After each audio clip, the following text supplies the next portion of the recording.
Bene, eccoci qua allora al nostro spazio del memento che questa sera dedichiamo alla questione dei truffati, cosiddetti truffati delle banche. In particolare, Ermanno, parliamo del fondo indennizzo risparmiatori, perché in questi ultimi giorni sono arrivate le notizie.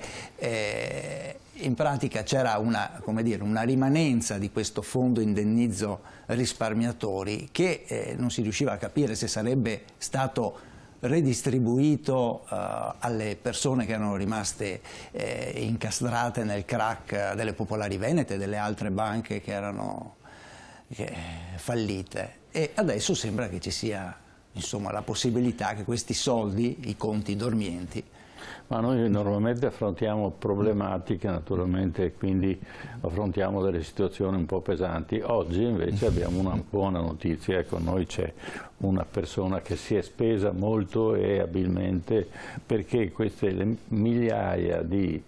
centinaia di migliaia di truffati potessero quantomeno recuperare qualcosa. Oggi tra quelli che hanno concorso per riavere i soldi indietro avranno circa il 40% del valore perduto, e con noi abbiamo appunto Fulvio Cavallari. Fulvio Cavallari, sì, buonasera avvocato, grazie per essere qui con noi. Per i nostri telespettatori è un avvocato dell'Adusbef del Veneto, e tra l'altro Adusbef che, dobbiamo ricordarlo, è stata l'associazione che prima ha denunciato, tra virgolette, il malaffare della Banca Popolare di Vicenza. Lontano marzo 2008 mi chiamò Elio Lannutti improvvisamente dicendomi di depositare questa denuncia querela alla Procura della Repubblica di Vicenza, dove si contestava sostanzialmente che cosa? La ricostruzione del valore del titolo. Francamente sembrava un'impresa ardua e abbastanza in salita, però diciamo che così, confidando nell'esperienza, un po' nella saggezza di Lannutti, insomma, io ho depositato la denuncia querela, poi sappiamo come è finita, ci fu l'archiviazione. Diciamo, il tutto venne sopito fino all'incirca intorno al 2015, quando ci fu una ripresa, diciamo, perché poi alla fine si capì che il valore del titolo era divenuto irrisorio, era divenuto illiquido, il titolo non si vendeva più, sì. E quindi lì venne fuori un po' il pasticcio. Insomma. Ecco, se vuole spiegare ai nostri spettatori rapidamente qual era il trucco che aveva inventato Zonin e la banca, e naturalmente i funzionari, che oggi rischiano solo di essere assolti. Diciamo che più che trucco era un fatto consentito, ahimè, proprio dalla legge, cioè queste sono banche popolari, erano banche cooperative, erano titoli ampiamente diffusi fra il pubblico, ma non c'era della quotazione in borsa.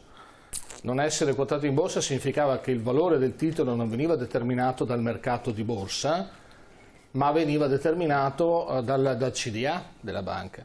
Il CDA della banca a sua volta si rifaceva sulla scorta di perizie di esperti, tecnici, professori, docenti universitari.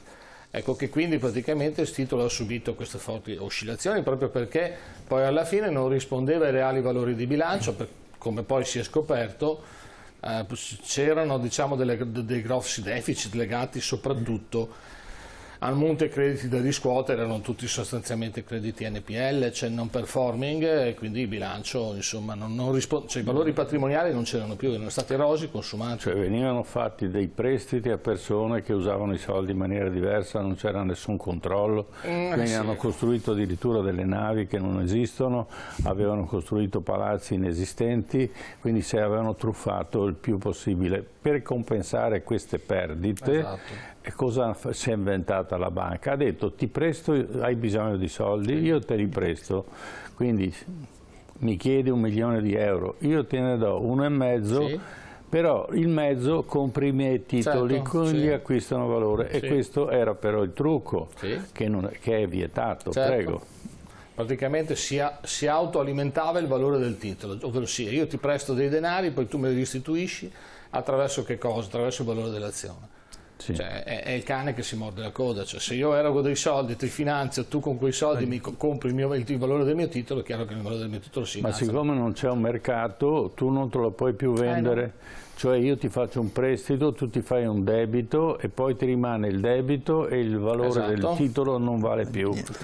Questa io la chiamo truffa, ma il tribunale fino adesso non l'ha trovata, non so dove ha pescato, forse sarà andato in Libia a cercarla questa truffa, ma qui invece in Italia, dove sono stati centinaia di migliaia di truffati, non abbiamo trovato un giudice. Il primo giudice, che era a Vicenza, si è dimesso per incompatibilità, se ricordo bene, no? Cioè si è accorto dopo anni, dice porca miseria, stamattina mi sono svegliato e ho scoperto che sono incompatibile. Prima chi era? Forse si chiamava Giano Bifronte.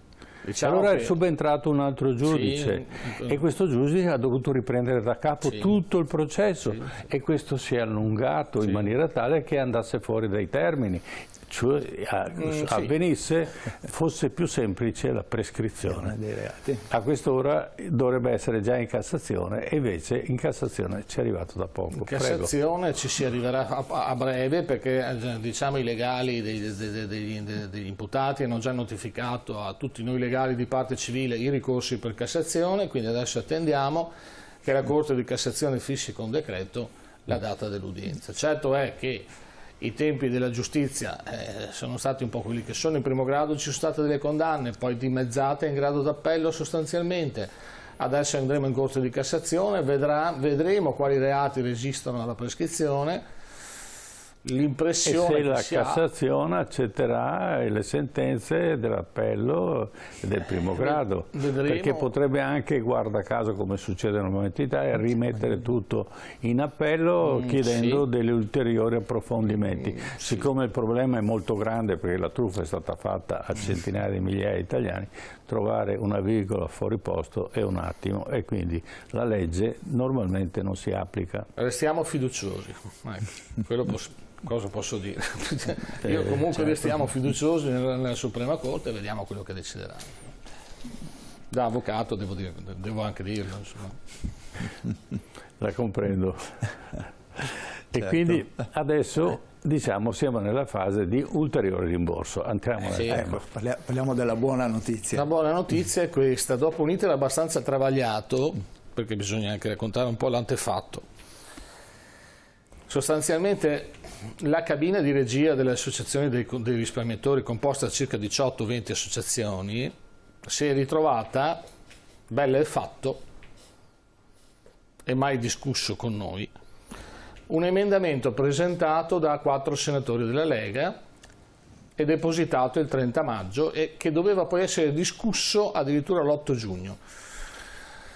Di questo emendamento sinceramente con la cabina di regia nessuno aveva parlato. Questo è il dato di fatto. Ce lo siamo ritrovati fra i lavori parlamentari e abbiamo cominciato a leggercelo a cose fatte. Ora, non che la Lega si sia inventata nulla, evidentemente qualcuno gli ha scritto l'emendamento e gliel'ha passato, magari a maggio in prossimità delle comunali vicentine. È successo. Detto questo, però, leggiamo un po' il testo dell'emendamento, ci rendiamo conto che insomma c'è qualche lacuna. Perché? Perché lì si cerca o si cercava di sanare dapprima errori, deficienze e quant'altro, diciamo a favore di quei 4.000 circa che avevano sbagliato la domanda, e solo dopo, a riparto avvenuto, si sarebbe potuto pagare la differenza in più. Alcuni hanno cominciato a dire, ma insomma, allora, quelli che hanno fatto le domande, diciamo, giuste e corrette, almeno diamogli una corsia preferenziale, che vengano pagati un po' prima, no? Certo. Abbiamo riformulato questo emendamento, 18-20 associazioni, e l'abbiamo ripresentato proprio di corsa, scendendo addirittura a Roma l'8 giugno per portarlo a mani al sottosegretario al MEF e alla presidente delle commissioni prima e quinta della Camera, che gestiva un po' l'operazione.